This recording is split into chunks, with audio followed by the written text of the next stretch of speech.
একটি চক্র, একটি মহল যারা 1971 সালে পাকিস্তান হানাদার বাহিনীর সঙ্গে যোগ সাজস করে দেশের মুক্তিযোদ্ধাদের হত্যা করেছিল, তাদের পরিবারদের হত্যা করেছিল, তাদের মেয়েদেরকে তুলে দিয়েছিল খান বাহিনীর হাতে।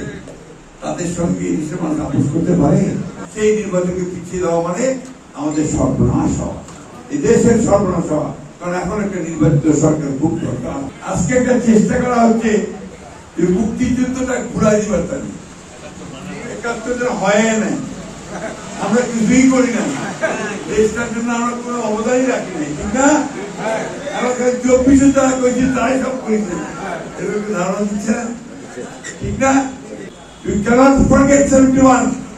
ওই 71-এ আমার হাজার হাজার ভাইকে শহীদ করা হয়েছে, অন্যায়ভাবে গুলি করে হত্যা করা হয়েছে।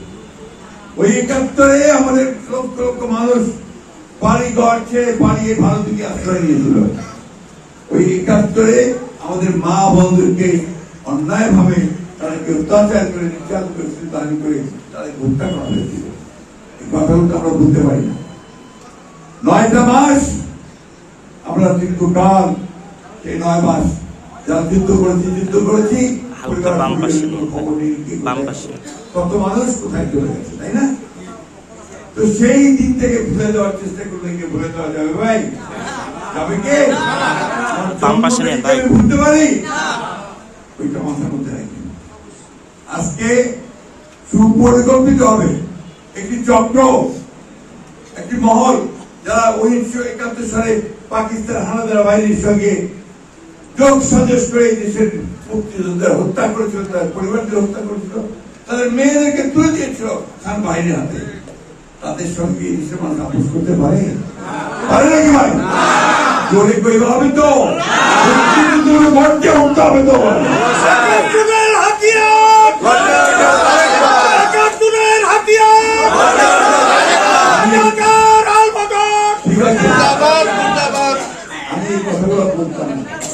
বলি না, তারপরে বলতে যে কারণে এরা আজকে দেশটাকে গিরে খাওয়ার চেষ্টা করছে,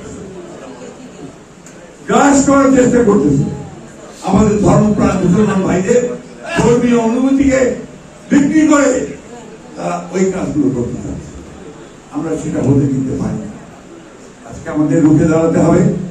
আমাদেরকে আমাদের যে মুক্তিযুদ্ধের যে চেতনা, সেই চেতনাকে সামনে আনতে হবে। আমরা এই দেশের মানুষ নির্বাচনকে পিছিয়ে দেওয়ার, সেই নির্বাচনকে পিছিয়ে দেওয়া মানে আমাদের সর্বনাশ হওয়া, এই দেশের সর্বনাশ হওয়া। কারণ এখন একটা নির্বাচিত সরকার খুব দরকার। এই সরকারটা এখন তাড়াতাড়ি নির্বাচন করবে।